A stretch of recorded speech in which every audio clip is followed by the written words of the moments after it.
Very good morning, ladies and gentlemen, to another DGAP morning briefing on Russia's invasion of Ukraine. I'm Henning Hoff, Executive Editor of Internationale Politik Quarterly. Russian President Vladimir Putin's war of aggression against Ukraine enters its 17th week. Fierce battles, mostly by heavy artillery, are continuing in the east of Ukraine. The Battle of Severodonetsk is ranging back and forth, but with the Russians now seemingly getting the upper hand. The Ukrainian government has reinforced its calls for more extensive military aid, more quickly delivered. The third meeting of the Ukraine Defense Group was held in Brussels on June 15th, chaired by the US Defense Secretary Lloyd Austin, with almost 50 states participating. Austin called on them to intensify their commitments. The biggest event of the past few days, however, was yesterday's visit to Kyiv by German Chancellor Olaf Scholz, French President Emmanuel Macron, Italian Prime Minister Mario Draghi, and let's not forget, even though he was cropped out of some pictures and written out of some reporting, Romania's President Klaus Iohannis, who took a different train, we should mention. Among other things, the leaders came out in support of granting Ukraine and Moldova EU candidacy status. The EU Commission, led by Ursula von der Leyen, will announce their recommendations on this question today. But now, to start us off, let's turn to András. Good morning. Thank you for the invitation, and sorry for the slight delay with connecting to the call. There are kind of internet problems here, but anyways, I'm trying my best to solve them. So thank you for joining us on this Friday morning. And as usual, please allow me to share the map produced by the Institute for the Study of War in order to provide us with kind of an overview of what's going on in the Ukrainian war, particularly in eastern Ukraine. So now I start the sharing. And now you are supposed to see the map of the Donbas salient. So the fighting that's taking place in eastern Ukraine. There are several bad news that have happened in the last week. Russian forces have almost completely taken Severodonetsk. All the bridges leading through the river which separates Severodonetsk from the rest of the Donbas salient, all the bridges have been destroyed, all the bridges have came down. And even though the Ukrainian side states that there are still some logistical connections to the defenders of Severodonetsk, these logistical connections are surely much weaker than what a bridge could provide. So assessment is that Severodonetsk, or what's left of it, may well fall in a few days. And thereafter, Russia is likely to shift its offensive to the neighboring city of Severodonetsk called Lysychansk. Instead of trying to take Severodonetsk, instead of trying to take Lysychansk from Severodonetsk by crossing the river up front, it's much more likely that Russia is trying to flank Lysychansk from the south. Because here, if you look at the map, you realize that Russians have crossed the Seversky Donets River south of the Severodonetsk-Lysychansk region. They made this river crossing several days ago. So once Severodonetsk falls, Russians are likely to develop their attack from Toshivka and flank Lysychansk from the south. At present, it's not really visible how Ukraine could actually stop that. Russians are advancing on all the other sections of the Donbas salient as well. Situation of Ukrainian forces are getting increasingly critical. And you see, I mean, this kind of yellowish spots mark the territories Russians have gained since yesterday. So it looks like that the Russian offensive in the Donbas salient is finally gaining some momentum. However, the overall character of the war, or the Russian warfare there, is unlikely to change. There will be no major breakthroughs, no major operations aimed at rapidly encircling Ukrainian forces, no blitzkrieg, nothing like this. Instead, the same meat-grinding, artillery-based warfare is going to continue. This is what Russia is capable of, and this is the field in which Russia has a massive superiority over Ukraine. Right now in the Donbas salient, Ukraine is suffering from the shortage of artillery, both in terms of guns and also in terms of ammunition. Ukrainian officials, even though keep reiterating that they are not going to give up even an inch of territory, in fact, they are rapidly losing these smaller territories. However, I would like to draw attention to the scale of the map down here. Still, these are really large territories with very bad roads and with complicated geography. So no rapid Russian breakthrough is likely, but still Russia will keep advancing in this section of the front line. When it comes to other sections of the front line, Ukrainian counterattack has been successful, relatively successful here in the west, in the Kherson region. Russians are fortifying their positions in order to hold the Ukrainian counterattacks. They are deploying multi-layered, building multi-layered defense. They are even deploying mines, a lot of minefields in the Kherson region, supposedly again to slow down or hold up the Ukrainian counterattack. When it comes to Ukrainian counterattack, either in Kherson or in Kharkiv, it's important to see that this is not yet the counterattack Ukraine has long been promising.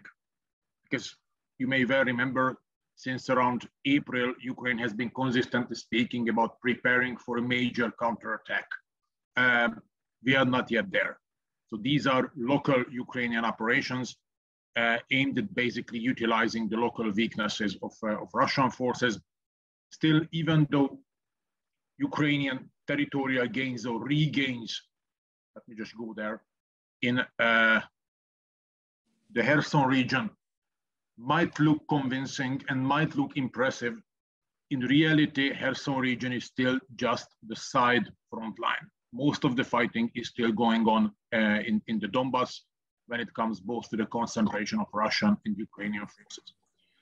Putting aside direct military developments and just focusing a bit on the arms deliveries, Ukraine keeps claiming that they need immense amounts of Western weapons when it comes particularly to artillery, air defense, and also ammunition. These weapon deliveries are slowly arriving. Some of the German Panzer howitzers are already in Ukraine, just not yet in the front line. However, it will take at least a few more weeks until significant amounts of newer Western artillery pieces appear to the front line. And you need to remember, it's not only about delivering the weapons to Ukraine. Weapons need to reach the front line, and this should happen only after Ukrainians have been trained for that weapon system, and even after the sufficient amount of ammunition have been supplied. So when people are criticizing Germany and many other Western countries for being slow with weapons deliveries, yes, sure, there is an element of truth in it, but weapon deliveries are way more complex operations than just shipping an artillery piece from here to there. So it will take a few more weeks for Western weapon systems, for newer artillery systems to appear in the front line in bigger numbers. Until then, Ukrainian forces are going to have a very, very hard time and suffer very serious losses, particularly in the Donbass. So in the short run, not that many good news. Thank you for the attention. Sharing over. Thank you very much, András. Let's go straight on to Anna Sauerbrey for her assessment. Hello. Yes, good morning. I would like to take a look at yesterday's meeting in Kyiv with the 4 European political heads of state and President Zelensky. And I guess there's 2 ways to look at it. The first is, and both ways are reflected in the German commentary and some of the international commentary that we have seen yesterday evening and this morning. So the first way to look at it is that this is an important political signal. The 3 EU economic and political heavyweights plus Romania found their way eventually to Kyiv and announced that they support Kyiv's wish to join the European Union. It's a geopolitical signal to Putin too, the non-acceptance of spheres of influence We all remember that after all, it was the association agreement with the EU that triggered some of the early events that led up to this war in 2014, when the Euromaidan broke out and Yanukovych had to flee the country and Russia invaded Crimea. So an important political signal that the European Union, or at least its three heavyweights, are not willing to accept this thinking of fears of influence in Eastern Europe. The second, and I think this is the one predominant in the German commentary still, is that this is a relatively cheap operation for Germany and that weapon deliveries would be much more useful and better looking at this war. And we've just heard from András that it's still very time sensitive to get heavy weapons to the front lines. Germany is still struggling to find the weapons needed. It's struggling to supply the ammunition that is needed to go with those howitzers and the rocket launchers that have been announced. So this is a political signal which does not help the immediate situation, the immediate military situation in the country. At the same time, I think everybody is very much aware that even if Ukraine gets the candidate status, which is still unclear whether this will be the case at the summit next week. It will be a decades-long process. It will take years and years, probably starting after this war has ended, that the country can meet the Copenhagen criteria. So in a way, it's a safe way for Germany to show some support without really having to follow up on it, even though joining the European Union would also mean that Ukraine could benefit from Article 42 and the support it supplies in case that the country is attacked. So the doubt is still great that this decision will pass at the summit next week. There's still many countries in the European Union that do not support it. I don't share that view entirely because I think that Scholz is invested or has been invested in the past days, or at least that's what people from his inner circle tell journalists here in Berlin right now, that he has been on the phone a lot in recent days, speaking to the skeptics like the Denmark and Portugal, trying to find a way, a compromise, maybe setting up some pre-candidate criteria that Ukraine would have to fulfill or that go with the candidate status, and finding like a formulation that would help the 27 to agree on a common statement next week. He's also traveled to the Balkans to dissolve some of the skepticism there, because there are many countries, obviously, that have this status and have been waiting for years for that status, that their way into the European Union, to make some progress. He has really been outspoken, promising to enhance that process on the Balkans. And he's also risking to take some of the blame from smaller countries that are still skeptical of Ukraine's candidate status, and maybe would say that it's once again the big ones who try to premediate a decision in the European context. I think from a German perspective, or speaking from the Scholz perspective, it was a very important visit to him because he's really been under very harsh criticism. He and his team have been very have had difficulties to disavow the doubt that has been cast on the truthfulness of their willingness to support Ukraine. He still gets a lot of bad press for being so late on the decision to send heavy weapons, and then of course on the very slow process of actually delivering on the promises. There is still no German artillery or heavy weapons in Ukraine, the howitzers, and are now promised to be there in July, but the soldiers are still here in Germany being trained on the systems.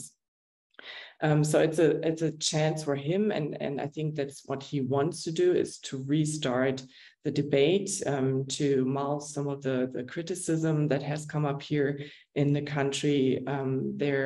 He and his team have been around and in conversations also with journalists a lot more than they used to in recent days, trying to explain in nitty-gritty detail why it is so difficult to find the ammunition. Some of it can be read in the press, even though it's mostly background information. They try to go to former Eastern Germany to find the molds, to recast the ammunition needed for the Soviet systems, and trying to really explain why it takes so long. So it's an important moment for him ahead of the G7 summit. That was a key event planned for Germany's foreign policy this year, and of course the NATO summit, where Germany for the first time could actually credibly tell its partners that it will reach the 2% goal. So I think it's, from his perspective, it was a very important moment to restart the debate and restart Europe's or Germany's image as a leader in international affairs.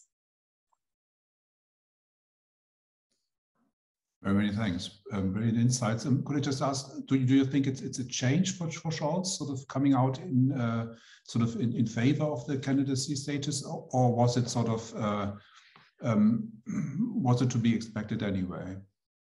No, he has been much more reluctant to be so outspoken about his support of the candidate status. So in this respect, it is a change. When it comes to heavy weapons, I don't see much of a change. The rocket launches had been announced earlier, also in his speech here at the Bundestag in the household debate last week. But on being so outspoken on the European perspective for Ukraine, that is actually a changing moment, yes. Thank you very much. Let's now turn to Wilfried for his comments on the situation in Russian-occupied Ukraine, which has now risen to 26%. Wilfried told me earlier. I think a week ago, President Zelensky sort of mentioned 20%. Wilfried, please. Maybe yes. I think it is now 25% of Ukrainian soil is now occupied by Russian troops.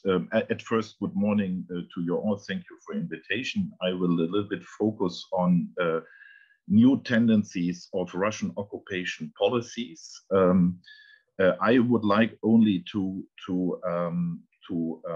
mention that there is another big danger maybe we can discuss in the panel when it comes to the ongoing negotiations on grain export from Odessa ports. And I think we very cautiously should look at these negotiations between two autocrats, Putin and Erdogan, because if there will be no guarantees for Ukraine on security, which compensates the mining in the coastal zone of Ukrainian ports, that can be maybe a very, very dangerous move, which can have big consequences for the south of the Ukraine. Coming back to occupation policies. At first, I would like to summarize. Russia now is sending his officers from Russian Federation in the so-called governments of the so-called republics, Luhansk and Donetsk republics. We have mass passportization, not only in the republics, but also beginning now in the villages of the southern oblasts, which are occupied, so Zaporizhian and Kherson Oblast. Kherson Oblast is occupied until, let me say, something like 90%, 89%. We now had some counter-offensives of the Ukrainian forces. András spoke about that. But Russia is actually beginning in the villages with passportization, because in the capital of the Oblast Kherson, population remains quite illoyal, non-loyal to the occupation regime. How they do that? They are offering quite high payments for people in the villages. For example, if you want to have a passport, you can get 30,000 ruble. That is something around 500 euros. That is very much for people in the villages in that region. What we also have is we have now the tendency with all means to force people in the new occupation structures, no giving any exit of choice for the people. So we have very brutal controls on checkpoints. People from Kherson and Zaporizhian Oblast, which is occupied, can almost not go out to the Ukrainian controlled territories. People are searched for handies, for anything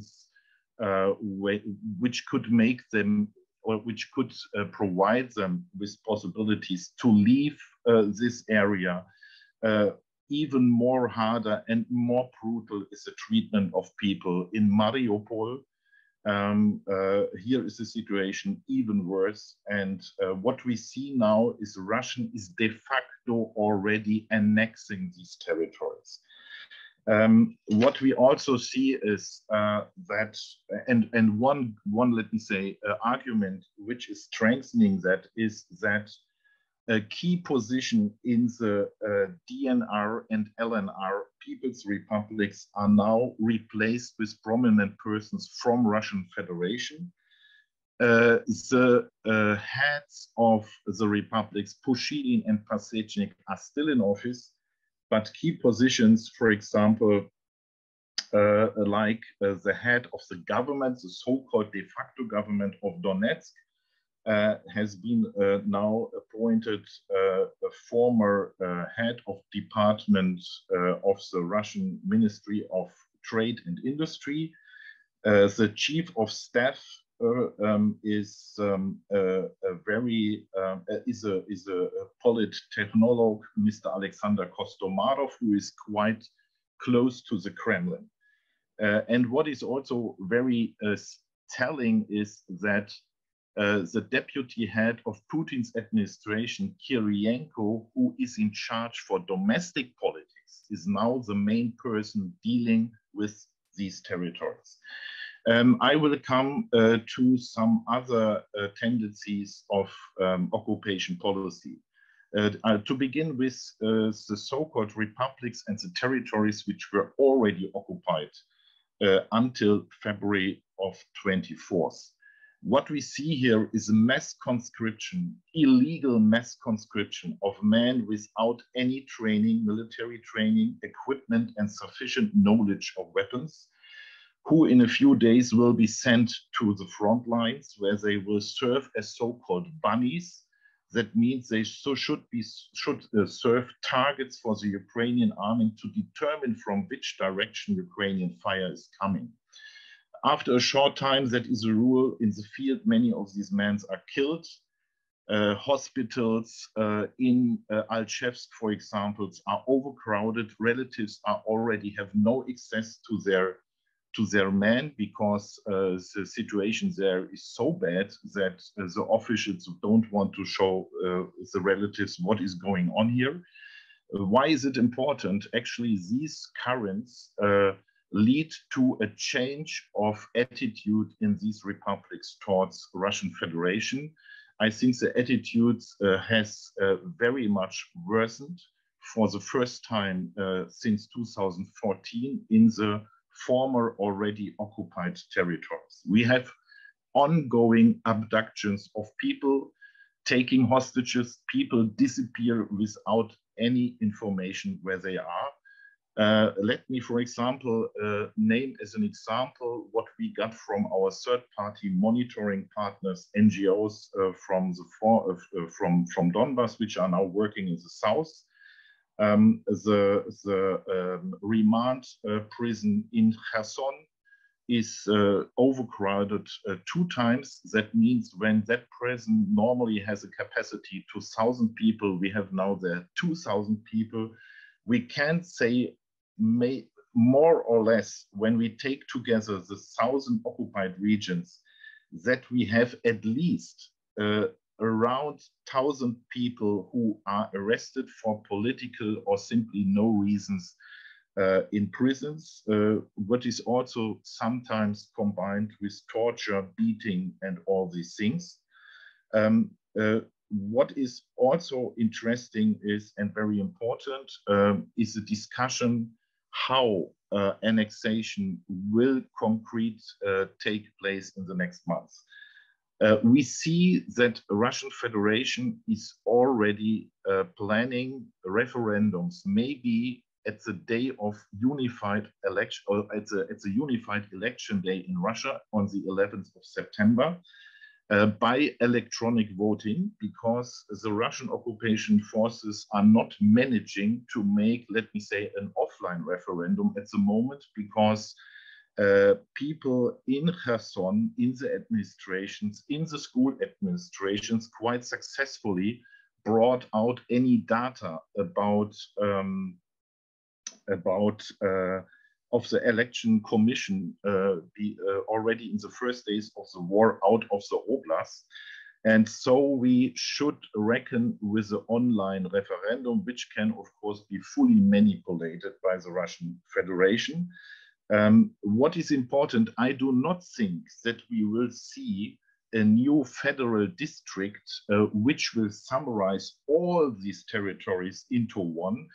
I perhaps would, I think that we will see maybe plans along the narrative and ideology of New Russia, Novorossiya, plans to re-establish the former Tavrida governorate, so the former Tavricheskaya gubernia, which was already part of the Russian Empire in the 19th century after the annexation of Crimea by Catherine the Great, because what we see is the very big influence of Crimean elites, of Crimean occupation elites when it comes to the issues in Kherson. I think to have some backbone of administration and some professional administration, which is on the safe side of the Russian Federation, and because of the illoyalty of local people in Kherson,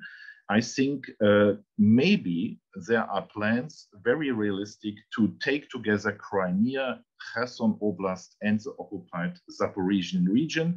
That would open for the kleptocratic elites around Aksionov in Crimea to take the assets of, for example, Ukrainian farmer, and to widen and expand also their corrupted business in Crimea.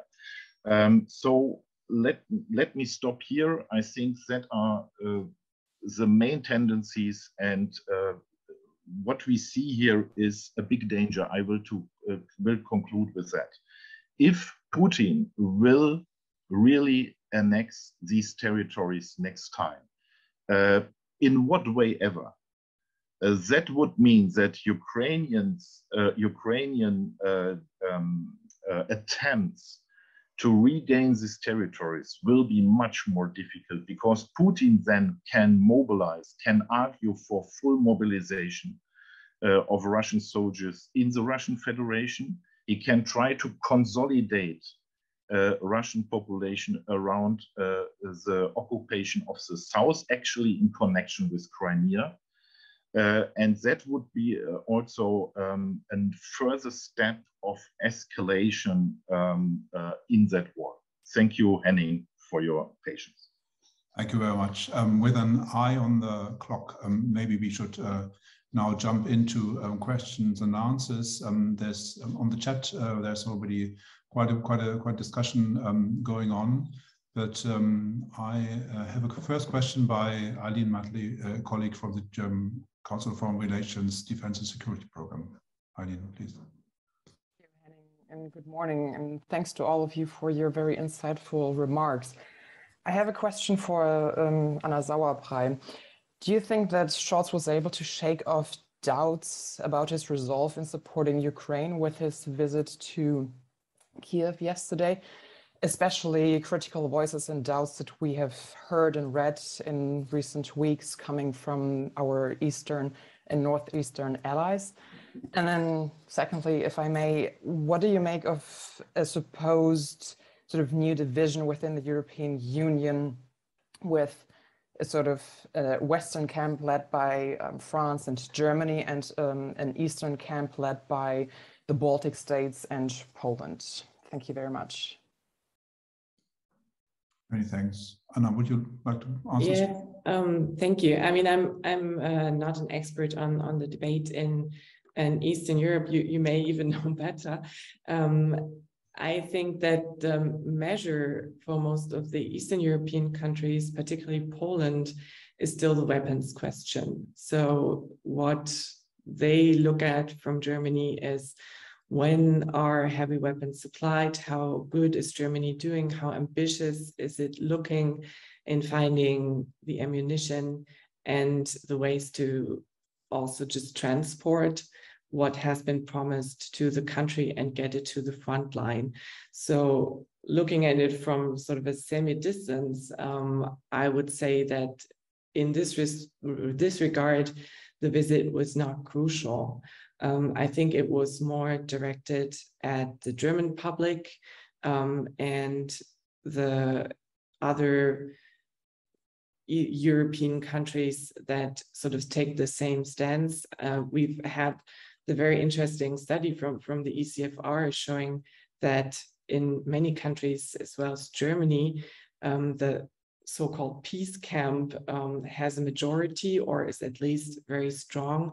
And I think he can gain some credit with them, taking political steps, showing political support, but still continuing being cautious on the weapons question, arguing that he does not want an escalation of the war. It will certainly resonate with his voters here in Germany.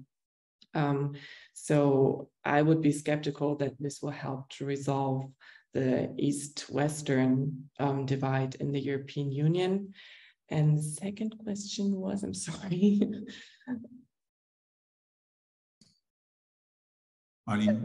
Yeah, the first or second question was if you think that he sort of, and that overlaps with my second question, which you already answered perfectly. So I just wanted to sort of hear your assessment, whether you think that he was able to shake off doubts, both domestically and sort of in Europe and maybe even internationally with his visit to Kyiv. Yes, I think on the commentary front, if you want to call it that, in Germany, he's done quite well, because there has been some commentary, of course, saying, well, cheap move, we want to see the weapons, but also giving him some credit for being part of this group and actually finally traveling to Ukraine at a very crucial moment in the military situation. So I think it will improve his standing somewhat here in Germany, but it won't help reconciliation efforts with Poland, for example. If a Forza poll is to be trusted, I think it came out earlier this week where it was said that 70% of Germans sort of support Chancellor Scholz's course, which is sort of, if you follow Twitter or you are in my bubble, it's sort of it is an astonishing result, but it's probably accurate that there's sort of that there's a sort of certain disconnect about think tanks and experts and so on sort of discussing these questions and the public at large. Yes, there's a huge gap between the published opinion and the public opinion, I think, and we learned that too from readers, from our letters that we received, the commentary on our website. We have the same picture. Thank you very much. I've seen that Marie-Louise Beck is very busy in the comments. Maybe you would like to also put a comment sort of in person to us. You are visiting, you have been visiting Ukraine again very recently. Maybe you want to come in as well. Well, I'm just coming back, and I'm deeply impressed of what I saw in Kyiv, because Aleppo in Europe, this is really a new quality. And I just was about to answer Rolf Nichols that yes, if you ask the German population, of course, they don't want to step in, they want no escalation. Who would want an escalation? Which people which you ask would want an escalation? And the main question then, what it turns down to is what escalates? And what you can see in Kyiv, the escalation is if the Ukrainian army is weak. This is the escalation. The outcome is what Wilfried Jilge just told us. We've seen it in Crimea, we've seen it in the Donbass and Luhansk. We now are seeing in the newly occupied territories. Don't those three examples convince us? And if it's not the population, maybe it's about leadership. I have to admit, I feel totally ashamed. Totally ashamed. For years, I have been dealing very, very much with German crimes on Ukrainian ground. And we've been in Jewish communities. They remember. It's in Kyiv, the Jewish community has left a second time. That what was left, all they say is those who stay, give us weapons. This is all they say. And for me, I know I'm very emotional, but if there's any sense in making politics and claiming that we are accepting our historical responsibility, we are failing Ukraine now. I'm sorry. Period. Thank you very much. Wilfried, you want to comment on that? Yes, thank you so much, Marie-Louise, for that comment. I would like to add at first. I think if the Germans are being explained what is going on, they also will follow the policy. Because I now had, for example, some lectures even with the Social Democrats. I was invited. People are quite open. They want to understand. They do not know very much.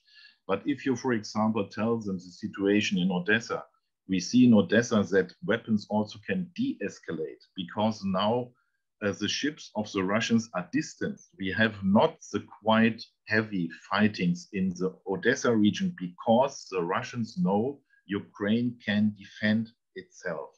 So we also should give the right examples. And if you want to do that, it is possible. And one thing's added, because I didn't so much focus on that.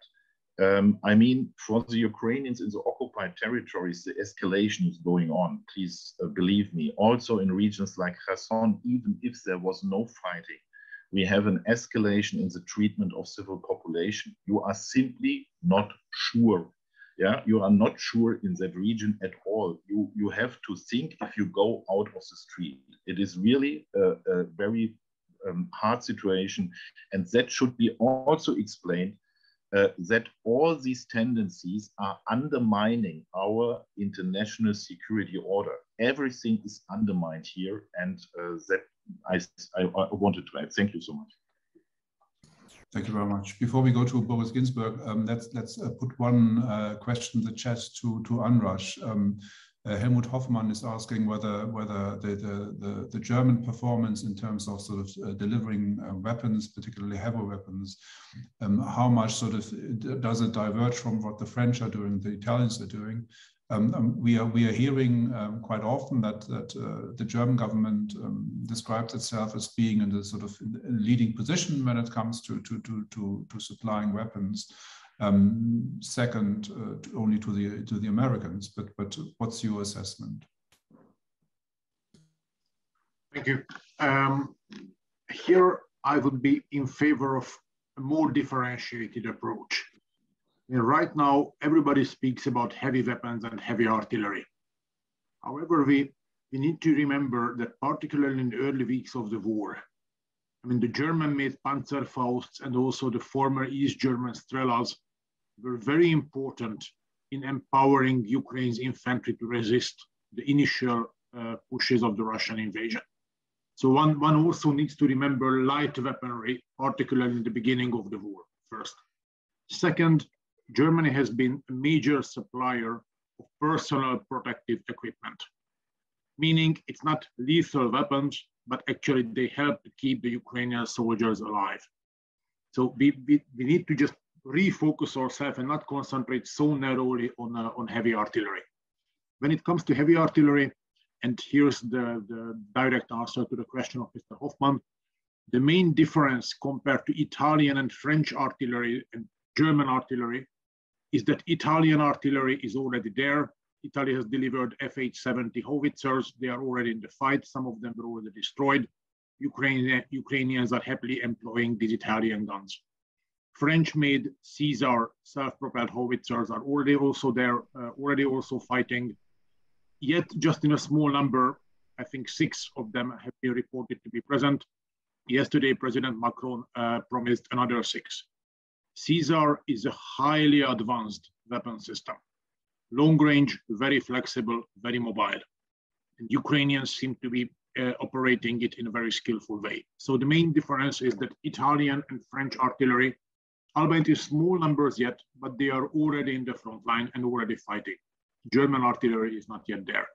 However, again, we need to remember also the small arms and light weapons and personal protective equipment. And here I'd just like to reiterate one thing that I said already in one of the previous briefings.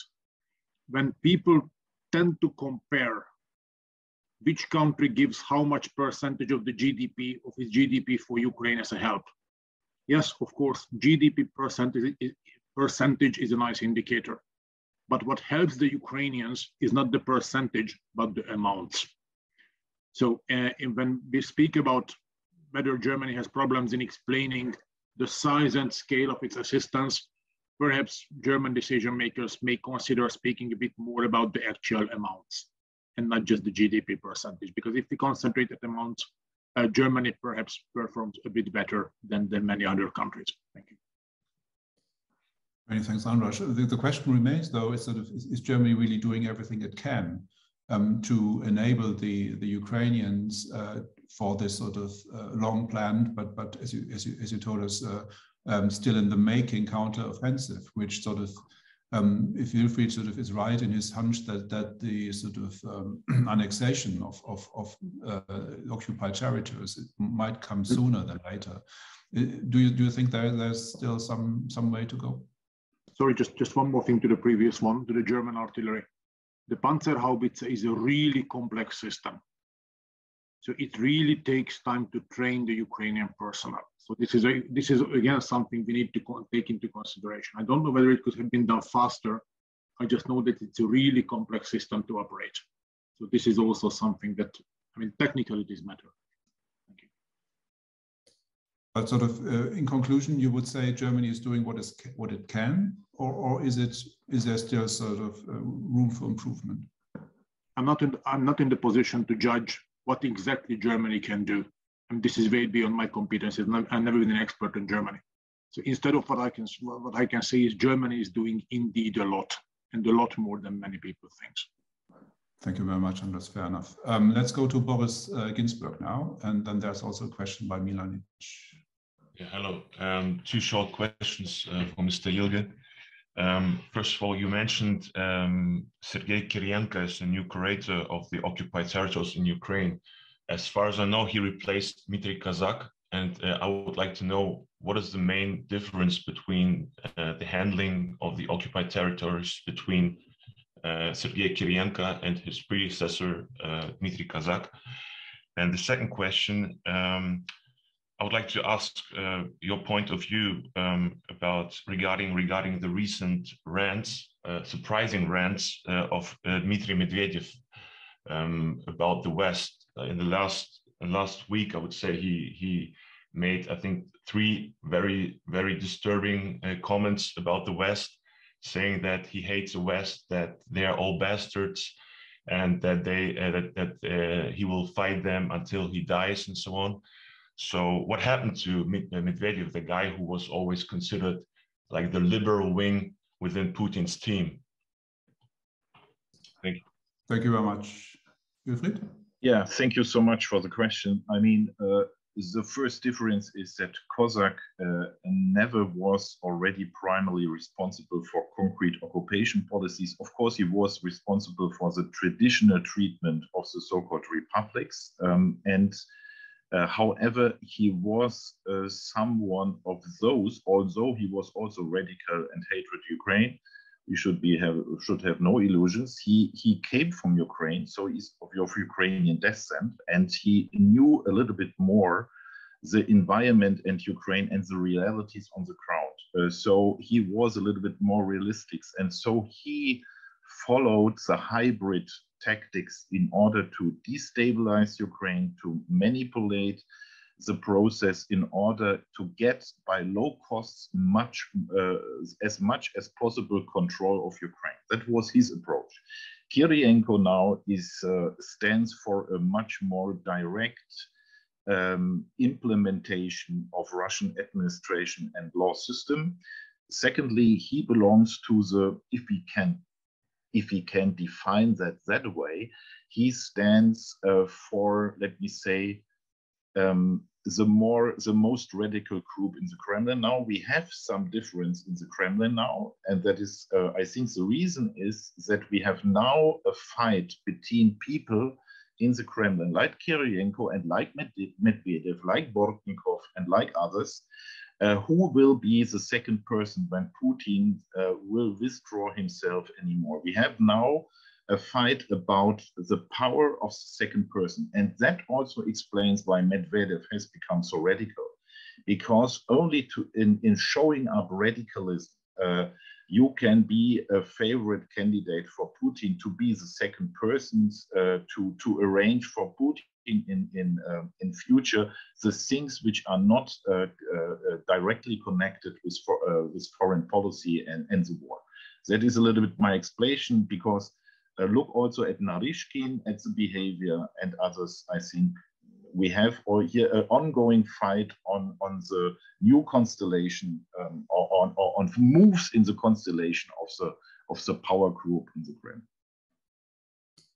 Thank you very much, Wilfried. Maybe sort of to take to Anna. I mean, Medvedev was Steinmeier's sort of go-to guy. They bonded. Yes, but one point here very important. Please do not forget, President Medvedev was captured in a group of responsibility for Russian aggressive policy when he had to go for aggression against Georgia.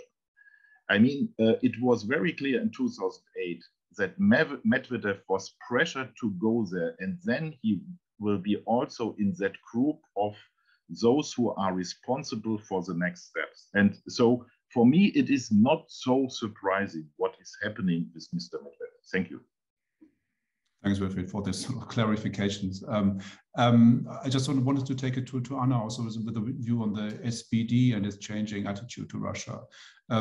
Is there sort of, do you see that, or some of the explanation that Scholz was sort of hesitant and sort of cautious in his approach was also that he had to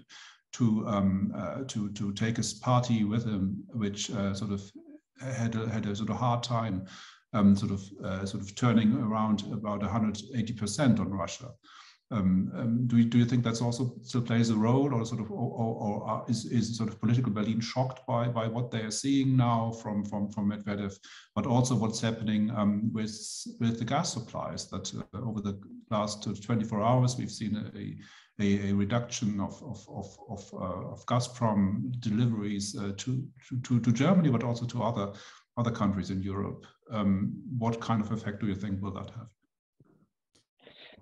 Well, when you speak about the role of the party with people from Scholz's team, they usually reject the idea that they would take that into consideration. They say we are here to take cautious and responsible foreign policy decisions, and we don't take into consideration what happens in the party. They point to the support they had from the Social Democratic Caucus in the Bundestag for the 100 billion package, and the overall sort of mulled debate with a few outlier voices that tend to be very prominent, obviously. I think there is some rethinking and some attempts also in the Willy Brandt House. The head of the party, Lars Klingbeil, is from a younger generation. It is true that he has been a close ally to Gerhard Schröder. That's where he started his career. He was one of his staffers and stuck with him for many years, also after the 2014 occupation of Crimea. But he has recently broken with Gerhard Schröder, and he's now preparing a policy speech on Tuesday, which will be interesting to watch.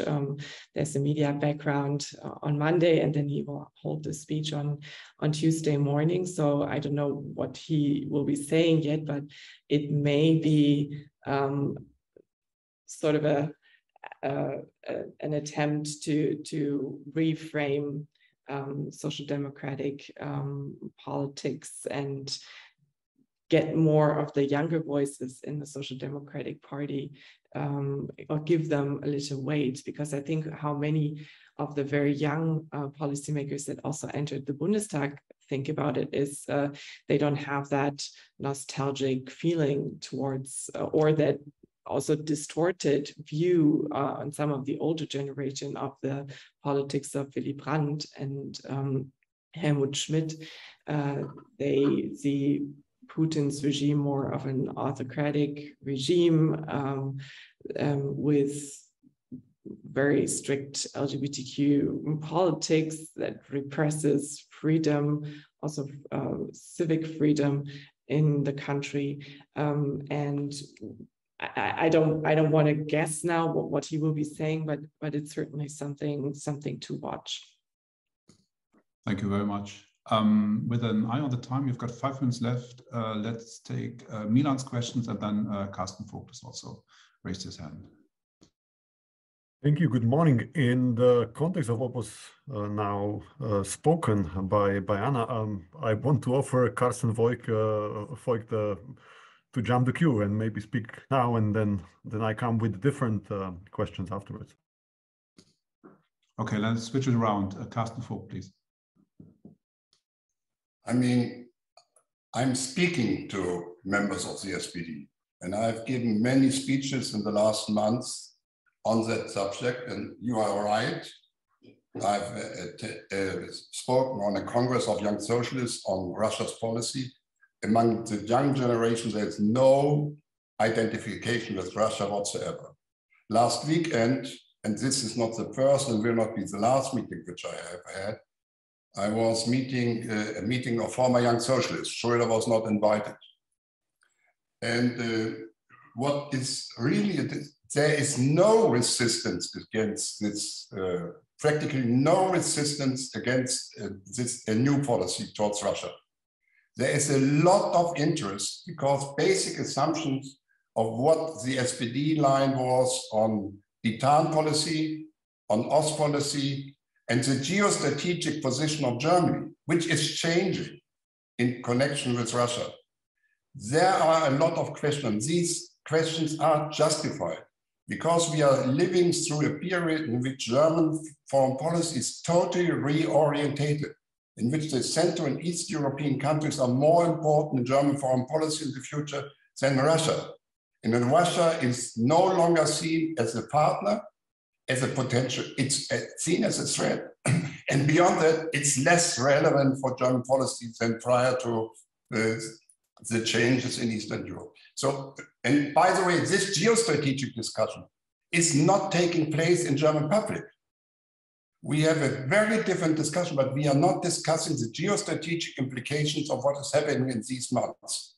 And this is different in some other countries. And there is, by the way, also a shortcoming of German reporting on the conflict. It's more about weapons, about morality, how important it is. The geostrategic repositioning of Germany is now taking place. And there I find that many people have questions in the party, but they are not challenging the direction of the new line. The reporting on that is not identical with that what I experience in my meetings. Thank you very much for this very interesting intervention. So I mean, we've been sort of writing and hoping and advocating sort of fundamental changes to German foreign policy for some while now, and it looks like that we are seeing some of it at least coming to life. Milan, for a final question, and then maybe everyone can, if there's still some unaddressed points, make a quick final round. But Milan, please. Thank you, Henning, also for raising the gas issue and the limits of deliveries to Germany and Italy and others. Also, I think in the context of the visit to Kyiv. But I want to raise two questions and ask Anna, Sauerbrey, but Wilfried also.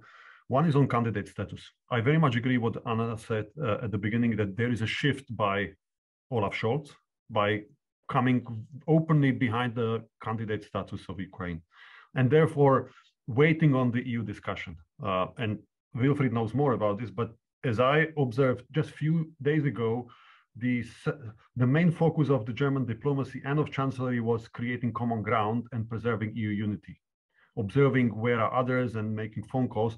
Now they, with France and Italy and also Romania, came fully behind the candidate status ahead of the Commission recommendation in 2 hours or 1 hour. So I think that's very important.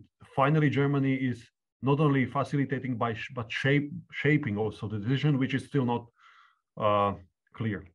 And second thing is on what Germany is doing in weapons deliveries. Don't underestimate the so-called Ringtausch. What Germany is delivering to Central Eastern European countries, not everybody in Central Eastern Europe is Poland.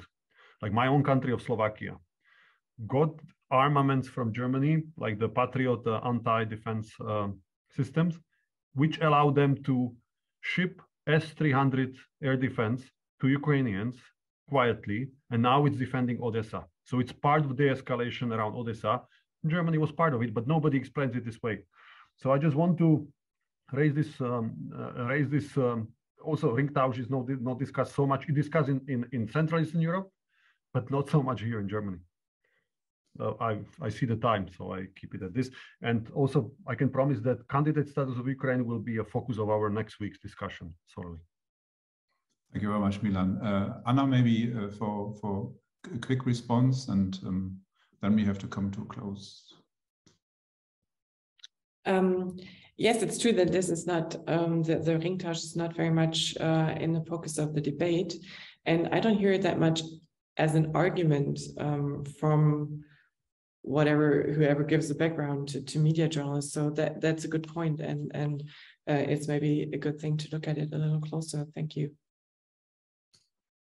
Thank you very much. Wilfried, do you want to come in? Yes, maybe also as a final word from my side, taking into account what Milan said, I mean, we should clearly and precisely hear what Mr. Scholz said in his first interviews in Kyiv. He said not candidate status. In the first interviews, he said we can deliver Ukraine a status of accession. That is a different thing. That is to open the process for Ukraine. But it is not surely the candidate status. Only in the course of the day, when Ukrainians and the world press already perceived that as a candidate status, we had a change. And I think there was an effort at least to make some compromise. Ukraine gets a signal that you are now in the process. But the candidate status is a step in the process. What is, by the way, true, that is a very important step in the process. What is forgotten also in the media, it is not a symbol, it is a first step in the process. So I think we should hear also precisely, and then we will understand the position of Scholz. And now I think he will, of course, give the way to candidate status. I think that is very probable under very hard conditions. That also can be the case, and if that helps Ukraine now, we will see. And the last point, what you said, Milan, it's really important, grain export, not only to look at military things, but also to not forget diplomacy in that conflict, because I just had meetings with diplomats from the African Union, and it is very interesting how successfully Putin worked with these countries in order to establish a common ground for Russia, that it will be legitimated to escort by Russian ships the grain out of Ukrainian ports, even if that is not in line with international law, because these are coastal zones and exclusive economic zones of Ukraine. So we should really be very take big attention to that, what is coming in the next weeks. That is a very important thing. Thank you. Thank you very much, Wilfried. And given that we have 3 minutes over, I'd like to close this meeting now. I think it has showed us once again sort of how multifaceted and how many sort of policy areas are affected by Russia's aggression against Ukraine, and it will throw up very difficult questions in the coming weeks. Next week, as Milan already mentioned, we are back on the regular Thursday, and we'll focus on the questions surrounding the candidacy status for Ukraine and EU enlargement. I'm looking forward to seeing you all there again. Please join me in thanking our 3 speakers, Wilfried Jilge, Sauerbrey, and András Rácz. And with that, thank you for attending this morning, and see you soon again at the German Council on Foreign Relations. Good morning.